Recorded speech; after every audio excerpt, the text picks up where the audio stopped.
बिस्मिल्लाहिर्रहमानिर्रहीम। अल्लाहुम्मा सल्ली अला मुहम्मद व आले मुहम्मद व बारिक वसल्लम वसल्लि अलैहि। लखां करोड़ां दरूद सुने कमली वाले आका हज़रत मुहम्मद अरबी सल्लल्लाहु अलैहि वसल्लम ते आप दी आल ते आप दे साहबा ते। मेरा नाम जी डॉक्टर गज़नफर बुखारी है, पंजाब पाकिस्तान तो हाँ। PhD पंजाबी हाँ, पंजाबी बोली की सेवा च लगे हैं। प्रोग्राम ऑफलाइन बैठक लैके तुहाडी खिदमत च हाज़र हाँ। जिद्दां कि तुसीं जाणदे जे, इस प्रोग्राम में असीं जीनियस पंजाबी नूं तुहाडे रूबरू करीदा है, एक पढ़े लिखे पंजाबी नूं, साहिब किताब पंजाबी नूं तुहाडे सामने लैके आईदा है। अज साडे नाल तशरीफ रखते हैं स्टूडियो दे विच, वीडियो लिंक ते मौजूद ने पाली खादम जी। पाली खादम जी किसी तारफ के मुहताज नहीं हैगे, बहुत महान लेखक ने, बच्चों लिए लिखते ने, पंजाबी सभ्याचार बारे इन्हां दी बहुत नॉलेज है, पंजाबी सभ्याचार के सेवक ने, पंजाबी बोली के सेवक ने। आपने गज़ल संग्रह भी लिखे ने, बालां लई नावल भी लिखे ने। साडी बड़ी खुशी है, साडे बड़े धन भाग, बहुत असीं भागां वाले हां जी। पाली खादम जी तुहानूं वैलकम करने आ, तुसीं जी आयां नूं तुहानूं कहने आ, बहुत शुक्रिया जी। की कहना चाहोगे PhD पंजाबी स्टूडियो देखने वालियां नूं? PhD पंजाबी स्टूडियो का ते डॉक्टर साहब का मैं तहे दिलों शुक्रिया अदा करदा कि जिन्हां ने आप सब चैनल दे रूबरू कराया, दर्शकों ने रूबरू करवाया। सो मेरे बड़े भाग ने कि मैं लहंदे पंजाब दे ਜਿਹੜੇ ਸਾਡੇ ਪੰਜਾਬੀ ਨੇ ਉਹਨਾਂ ਨਾਲ ਆਪਣੀ ਸਾਂਝ ਪਾਵਾਂਗਾ ਤੇ ਬਹੁਤ ਖੁਸ਼ੀ ਮਹਿਸੂਸ ਹੋ ਰਹੀ। ਬਹੁਤ ਸ਼ੁਕਰੀਆ ਜੀ, ਤੁਹਾਡੀ ਮੁਹੱਬਤ ਹੈ। ਅਸੀਂ ਤਾਂ ਬੜੇ ਦਿਨਾਂ ਤੋਂ ਜੀ ਤੁਹਾਡੇ ਕੋਲ ਟਾਈਮ ਲੈ ਰਹੇ ਸਾਂ, ਤੁਹਾਡੀ ਮਸਰੂਫੀਅਤ ਦੇਖ ਕੇ ਸਾਡੇ ਬੜੀ ਔਖੀ ਵਾਰੀ ਆਈ ਹੈ। ਅੱਜ ਵੀ ਤੁਹਾਡੇ ਕਈ ਇੰਟਰਵਿਊ ਚੱਲ ਰਹੇ ਸਨ, ਪਹਿਲੇ ਵੀ ਇੰਟਰਵਿਊ ਤੋਂ ਪਹਿਲੇ ਵੀ ਤੁਹਾਡਾ ਇੱਕ ਇੰਟਰਵਿਊ ਹੋ ਰਿਹਾ ਸੀ। ਬਹੁਤ ਮਿਹਰਬਾਨੀ ਤੁਸੀਂ ਨੇ ਟਾਈਮ ਕੱਢਿਆ ਸਾਡੇ ਲਈ। ਲੇਕਿਨ ਅਸੀਂ ਤੁਹਾਡੀ ਮਸਰੂਫੀਅਤ ਦੀ ਵੀ ਜਾਣਦੇ ਹਾਂ, ਵੀ ਤੁਹਾਨੂੰ ਕਦੀ ਕਦੀ WhatsApp ਰਿਮਾਈਂਡ ਕਰਵਾਈਦਾ ਸੀ कि तुसीं जरा साडे लहंदे पंजाब वासियां वास्ते भी कुछ सानूं सुणाओ, सानूं भी पता, इस पंजाब वालियां नूं पता लगे कि पंजाबी बोली दे जिहड़े पुत्तर ने, इस धरती दे जिहड़े पुत्तर ने किड्डे सोहणे ढंग दे नाल अपने सभ्याचार दी हिफाजत कर रहे ने, अपनी बोली दी सेवा कर रहे ने, बालां लई भी लिख रहे ने। बहुत बड़ी गल है। अच्छा, पहले जी प्रोग्राम वल वधने आ, तुसीं इह दसो कि अपने जीवनी दे बारे, जीवन पंथ बारे कुछ थोड़ा जिहा सानूं दसो, ताकि साडे लहंदे पंजाब विच भी जिहड़े लोग जान सकन तुहाडे बारे, तुहाडी शख्सियत बारे। मैं पंजाब दे मालवे इलाके का एग्जाम्पल हाँ जी। ते मेरा कस्बा अहमदगढ़ जी जी, जिला संगरूर पंजाब। जी जी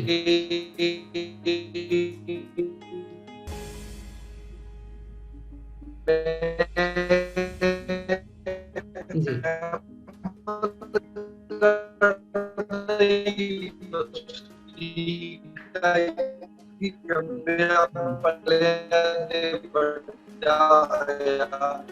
माफी चाहांगे जी। साडा जिहड़ा इह मालवे खिते दा इलाका वा ते जी जी, इहदे विच साडी जिहड़ी बोली आ और साडा ਸਾਹਿਤ आ और सानू उन्हां दा बड़ा वड्डा योगदान।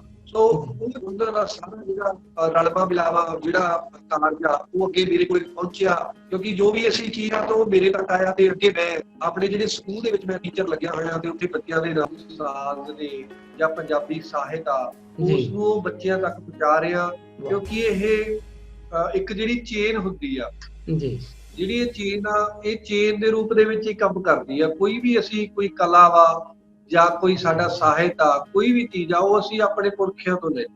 ਬਿਲਕੁਲ। ਸੋ ਜੋ ਪੁਰਖੇ ਸਾਨੂੰ ਦੇ ਕੇ ਜਾਂਦੇ ਨੇ ਅੱਗੇ, ਉਹ ਅਸੀਂ ਡਿਵਾਈਡ ਅੱਗੇ ਵੰਡਦੇ ਜਾਂਦੇ ਆ। ਸੋ ਇਹ ਮੇਰਾ ਪਿਛੋਕੜ ਆ। ਮੇਰੇ ਪਰਿਵਾਰ ਦੇ ਵਿੱਚ ਅਸੀਂ 3 ਭਰਾ और मेरे फादर साहब कीर्तन कर लेंदे ने, वो भी हारमोनीयम बजा लेंदे ने। सो इत्थों मेरी शुरुआत जिहड़ी संगीत दे नाल हो ही चुकी सी लगभग बचपन दे विच ही, कि बचपन दे विच घरे साज जिहड़े सीगे ओह अक्सर वजदे सी ते उन्हां दे नाल मेरा प्यार जिहड़ा ओह बचपन तो ही प्यार पै गया। वाह, बहुत इस तरीके नाल बनदा है, इत्थे तक चलदा आ पहुंच गया जी। बहुत सोहना जी। तुसी उस्ताद भी हो, साडे लई तुसी बड़े काबिल एहतराम हो, क्योंकि उस्ताद जिहड़ा है किसी भी सोसाइटी का तमीर करना हुंदा वे, मुस्बत रवैये जिहड़े ने वो उस्ताद तमीर करदा वे। सोच दी फिक्र सोचण दी सलाहियत उस्ताद दिंदा है बालां नूं। बहुत खुशी दी गल है तुसीं साडे नाल मौजूद हो। अच्छा पाली खादम जी, लिखण वाले पासे तुसीं किवें आए? तुहानूं किवें दिल विच आया भी मैं लिखना चाहीदा वे, या तुहानूं किदों लगा कि तुसीं लिख सकदे जे, तुहानूं लिखना चाहीदा है? लिखण दा दौर जिहड़ा ओह ਕਾਲਜ ਟਾਈਮ ਤੋਂ ਹੀ ਸ਼ੁਰੂ ਹੋ ਗਿਆ ਸੀ ਜੀ।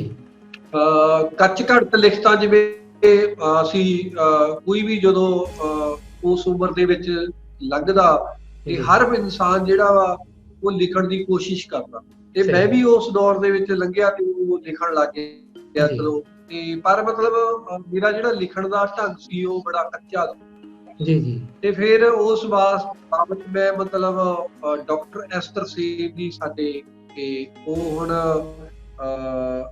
ਨਹੀਂ ਰਹੇ ਇਸ ਦੁਨੀਆ ਜੀ ਤੇ ਜੀ ਉਹਨਾਂ ਤੋਂ ਮੈਂ ਗਜ਼ਲ, ਕਿਉਂਕਿ ਗਜ਼ਲ ਮੇਰੀ ਸਿਨਫ ਹੈ ਤੇ ਗਜ਼ਲ ਦੇ ਵਿੱਚ ਹੀ ਮੈਂ ਮਤਲਬ ਹੁਣ ਤੱਕ ਜਿਹੜੀ ਵਿਧਾ ਮੇਰੀ ਚੁਣੀ ਹੋਈ ਆ ਉਹ ਸਿਰਫ ਔਰ ਸਿਰਫ ਗਜ਼ਲ ਹੀ ਰਹੀ ਆ, ਜੀ ਤੇ ਗਜ਼ਲ ਦੇ ਉੱਤੇ ਹੀ ਮੈਂ ਕੰਮ ਕਰ ਰਿਹਾ। ਔਰ ਉਹਨਾਂ ਤੋਂ ਮੈਂ ਗਜ਼ਲ ਬਾਰੇ, ਪਿੰਗਲ ਅਰੂਜ਼ ਬਾਰੇ ਜਾਣਕਾਰੀ ਲਈ। ਤੇ ਫਿਰ ਮੈਂ ਲਗਭਗ 2012 ਤੋਂ ਪਿੰਗਲ ਅਰੂਜ਼ ਮੁਤਾਬਕ ਸਹੀ ਢੰਗ ਨਾਲ ਮਤਲਬ ਗਜ਼ਲ ਕਹਿਣ ਦੀ ਕੋਸ਼ਿਸ਼ ਕਰਦਾ ਆ ਰਿਹਾ, ਹੁਣ ਵੀ ਗਜ਼ਲ ਕਹਿਣ ਦੀ ਕੋਸ਼ਿਸ਼ ਕਰਦਾ ਆ ਰਿਹਾ। ਤੇ ਮਾਹਰ ਤਾਂ ਸਾਰੀ ਉਮਰ ਲੰਘ ਕੇ ਵੀ ਬੰਦਾ ਨਹੀਂ ਹੋ ਸਕਦਾ, ਜਿੰਨਾ ਕੁ ਵੀ ਮਤਲਬ ਸਿੱਖ ਰਿਹਾ ਹੌਲੀ ਹੌਲੀ। ਗਜ਼ਲ ਜਿਹੜੀ ਆ ਉਹ ਮੇਰੀ ਸਿਨਫ ਹੈ ਤੇ ਮੈਂ ਗਜ਼ਲ ਦੇ ਵਿੱਚ ਹੀ ਆਪਣਾ ਜਿਹੜਾ ਕੰਮ ਕਰ ਰਿਹਾ। ਬੜੀ ਗੱਲ ਹੈ ਜੀ, ਬਹੁਤ ਅੱਛਾ। ਗਜ਼ਲ ਤੋਂ ਮੈਨੂੰ ਜ਼ੇਨ ਚ ਆਇਆ ਕਿ ਲਹਿੰਦੇ ਪੰਜਾਬ ਦੇ ਪੀਰ ਫਜ਼ਲ ਗੁਜਰਾਤੀ ਤੁਸੀਂ ਨੇ ਪੜ੍ਹੇ ਹੋਣੇ ਆ, ਤੁਸੀਂ ਨੇ ਤਨਵੀਰ ਬੁਖਾਰੀ ਦਾ ਨਾਮ ਸੁਣਿਆ ਹੋਣਾ, ਪਹਿਲਾ ਗਜ਼ਲ ਸੰਗ੍ਰਹਿ ਪਾਕਿਸਤਾਨ 'ਚ ਉਹਨਾਂ ਦਾ ਛਪਿਆ ਸੀ। ਕਿਸ ਗਜ਼ਲ ਗੋ ਸ਼ਾਇਰ ਦੇ ਤੁਸੀਂ ਜ਼ਿਆਦਾ ਅਸਰ ਥੱਲੇ ਆਏ ਜੇ, ਤੁਸੀਂ ਕਿਹਨਾਂ ਤੋਂ ਜ਼ਿਆਦਾ ਮੁਤਾਸਰ ਹੋਏ ਜੇ?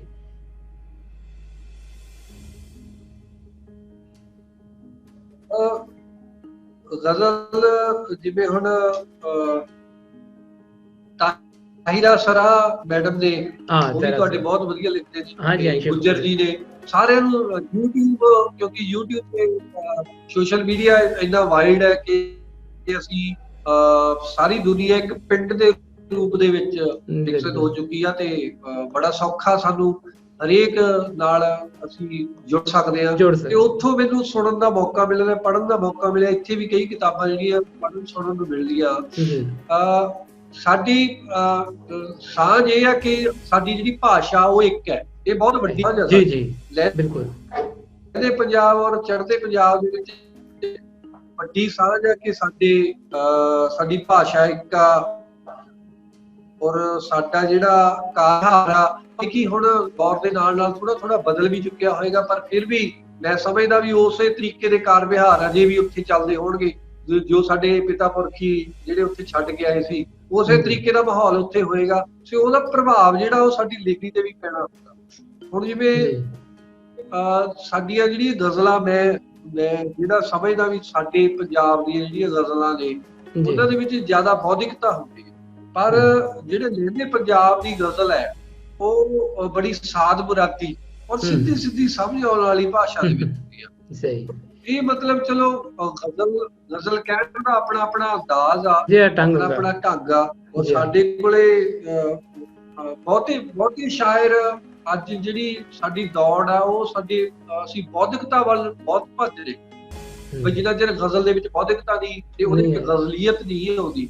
ਸੋ ਇਹ ਗੱਲ ਨੂੰ ਜਿਹੜਾ ਸੋਚ ਕੇ ਮਤਲਬ ਗਜ਼ਲ ਕਹਿਣ ਦੀ ਕੋਸ਼ਿਸ਼ ਕੀਤੀ ਜਾ ਰਹੀ ਆ, ਪਰ ਮੇਰੇ ਖਿਆਲ ਨਾਲ ਕਿ ਸਾਦ ਮੁਰਾਦੇ ਢੰਗ ਨਾਲ ਵੀ ਅਸੀਂ ਗਜ਼ਲ ਕਹਿ ਸਕਦੇ ਹਾਂ। ਪਰ ਮੈਂ ਉਹੀ ਗੱਲ ਕਹਿਣਾ ਚਾਹਾਂਗਾ ਕਿ ਕਿਸੇ ਨਾ ਕਿਸੇ ਨਿਯਮ ਦੇ ਵਿੱਚ ਵੱਧ ਕੇ ਸਾਨੂੰ ਗਜ਼ਲ ਵੀ ਕਹਿਣੀ ਚਾਹੀਦੀ ਹੈ। ਜਿਵੇਂ ਆਪਾਂ ਪਿੰਗਲ ਅਰੂਜ਼ ਦੀ ਗੱਲ ਕਰ ਚੁੱਕੇ ਪਹਿਲਾਂ, ਤੇ ਇਹ ਸਾਡੇ ਜਿਹੜੇ ਦਾਇਰੇ ਨੇ ਇਹਨਾਂ ਤੋਂ ਬਾਹਰ ਨਹੀਂ ਜਾਇਆ ਜਾ ਸਕਦਾ, ਇਹਦੇ ਵਿੱਚ ਰਹਿ ਕੇ ਹੀ ਸਾਨੂੰ ਗਜ਼ਲ ਜਿਹੜੀ ਆ ਉਹ ਕਹਿਣੀ ਚਾਹੀਦੀ ਆ।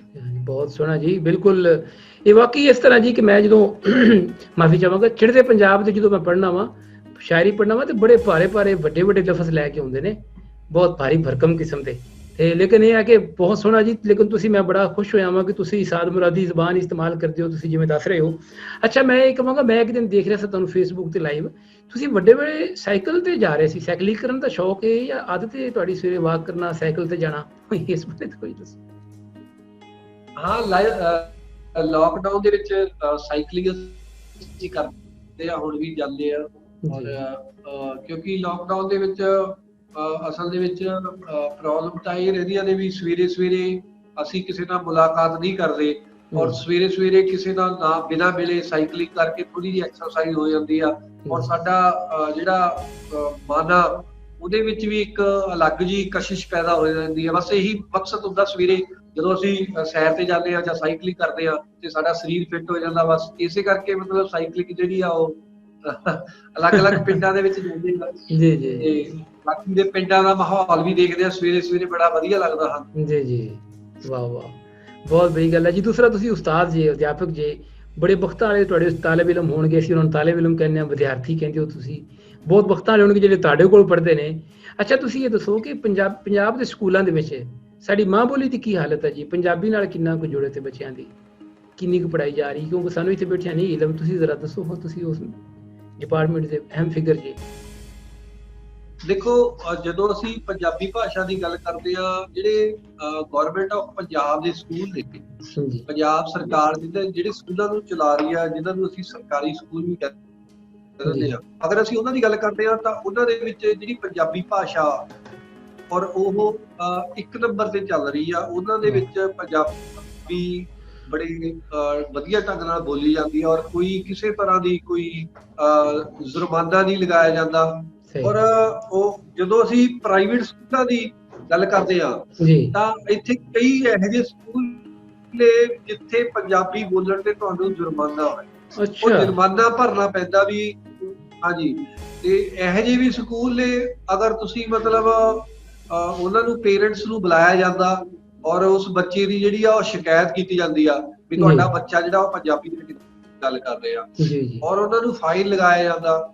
ਜੀ ਜੀ, ਔਰ ਇਸ ਤਰੀਕੇ ਦੇ ਜਿਹੜੇ ਸਕੂਲ ਚੱਲ ਰਹੇ ਨੇ, ਭਾਸ਼ਾਵਾਂ ਦੇ ਪੱਧਰ ਤੋਂ ਲਹਿਦੇ ਪੰਜਾਬ ਤੇ ਚੜ੍ਹਦੇ ਪੰਜਾਬ ਦਾ ਇੱਕੋ ਜਿਹਾ ਹੀ ਮਾਹੌਲ ਹੈ, ਦੋਨੇ ਪਾਸੇ ਸੇਮ ਇੱਕੋ ਜਿਹੀ। ਬਿਲਕੁਲ, ਹਾਂ ਜੀ, ਬਿਲਕੁਲ ਇਸੇ ਤਰ੍ਹਾਂ ਹੀ ਜੀ, ਬਿਲਕੁਲ, ਬਹੁਤ ਵਧੀਆ ਜੀ, ਬਹੁਤ ਸੋਹਣੀਆਂ ਗੱਲਾਂ। ਅੱਛਾ, ਇੱਕ ਸਵਾਲ ਮੇਰੇ ਮਨ 'ਚ ਆ ਰਿਹਾ ਸੀ, ਸੱਭਿਆਚਾਰ ਦੀ, ਸਾਡੇ ਵਿਰਸੇ ਦੀ ਤੁਸੀਂ ਬੜੀ ਗੱਲ ਕਰਦੇ ਜੀ। ਅੱਜ ਦੀ ਜਿਹੜੀ ਨਵੀਂ ਪੀੜ੍ਹੀ ਆ, ਨਸ਼ਿਆਂ 'ਚ ਡੁੱਬੀ ਜਾ ਰਹੀ ਆ।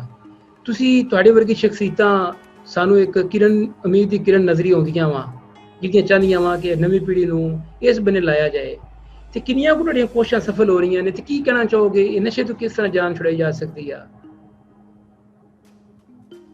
ਉਹ ਜਿਵੇਂ ਹੁਣ ਮੈਂ ਸਕੂਲਾਂ ਦੀ ਗੱਲ ਕਰਦਾ, ਮੈਂ ਇੱਕ ਅਧਿਆਪਕ ਆ ਬਤੌਰ ਤੇ ਕੰਮ ਕਰ ਰਹੇ ਆ, ਤੇ ਮੇਰਾ ਮਕਸਦ ਇਹ ਹੁੰਦਾ ਕਿ ਜਿਹੜੇ ਪੰਜਾਬ ਦੇ ਸਕੂਲਾਂ ਦੇ ਵਿੱਚ ਬੱਚੇ ਪੜ੍ਹਦੇ ਨੇ, ਉਹਨਾਂ ਨੂੰ ਅਧਿਆਪਕ ਜਿਹੜੇ ਆ ਉਹ ਮੋਟੀਵੇਟ ਕਰ ਸਕਦੇ, ਉਹਨਾਂ ਨੂੰ ਇਸ ਪਾਸੇ ਜਾਣ ਤੋਂ ਰੋਕ ਸਕਦੇ। ਸੋ ਜਦੋਂ ਅਸੀਂ ਉਹਨਾਂ ਨੂੰ ਕਿਸੇ ਹੋਰ ਕਲਾ ਵਾਲੇ ਪਾਸੇ ਲਾ ਦਿੰਦੇ ਆ ਤਾਂ ਉਹ ਆਪਣੇ ਆਪ ਹੀ ਜਿਹੜਾ ਗਲਤ ਰਾਹਾਂ ਤੇ ਜਾਣ ਤੋਂ ਆਪਣੇ ਆਪ ਹੀ ਰੁਕ ਜਾਣਗੇ। ਸੋ ਮੇਰਾ ਮਕਸਦ ਤਾਂ ਇਹੀ ਰਹਿੰਦਾ ਕਿ ਆਪਾਂ ਬੱਚਿਆਂ ਨੂੰ ਜਿਹੜਾ ਕਿਸੇ ਨਾ ਕਿਸੇ ਕਲਾ ਦੇ ਨਾਲ ਜੋੜੀਏ, ਤੇ ਜਦੋਂ ਆਪਾਂ ਉਹਨਾਂ ਨੂੰ ਕਲਾ ਦੇ ਨਾਲ ਜੋੜ ਦਿਆਂਗੇ ਤੇ ਉਹ ਆਪਣੇ ਆਪ ਹੀ ਜਿਹੜੇ ਦੂਸਰੇ ਗਲਤ ਰਸਤੇ ਨੇ ਉਹਨਾਂ ਤੋਂ ਬਚ ਕੇ ਰਹਿਣਗੇ। ਔਰ ਕਲਾ ਜਿਹੜੀ ਆ ਉਹਦਾ ਇੱਕ ਆਪਣਾ ਹੀ ਮਕਸਦ ਹੁੰਦਾ, ਔਰ ਆਪਣਾ ਹੀ ਰੰਗ ਹੁੰਦਾ, ਜਿਹੜਾ ਕਲਾ ਦੇ ਵਿੱਚ ਭੇਜਿਆ ਜਾਂਦਾ ਉਹਨੂੰ ਬਾਕੀ ਕਿਸੇ ਹੋਰ ਨਸ਼ੇ ਦੀ ਲੋੜ ਨਹੀਂ ਪੈਂਦੀ, ਕਿਉਂਕਿ ਕਲਾ ਇੱਕ ਬਹੁਤ ਨਸ਼ਾ। ਵਾਹ, ਬਹੁਤ ਸੋਹਣੀ ਗੱਲ ਕੀਤੀ ਜੀ, ਬਿਲਕੁਲ ਹੈ। ਬਹੁਤ PhD ਪੰਜਾਬੀ ਸਟੂਡੀਓ ਦੇਖਣ ਵਾਲਿਆਂ ਕੋਲ ਇਜਾਜ਼ਤ ਚਾਹਾਂਗੇ। ਰੱਬ ਨੇ ਚਾਹਿਆ ਕਿਸੇ ਅਗਲੇ ਪ੍ਰੋਗਰਾਮ ਵਿੱਚ ਕਿਸੇ ਹੋਰ ਜੀਨਸ ਪੰਜਾਬੀ ਨੂੰ ਲੈ ਕੇ ਤੁਹਾਡੀ ਖਿਦਮਤ ਵਿੱਚ ਹਾਜ਼ਰ ਹੋਵਾਂਗੇ। ਰੱਬ ਰੱਖਾ।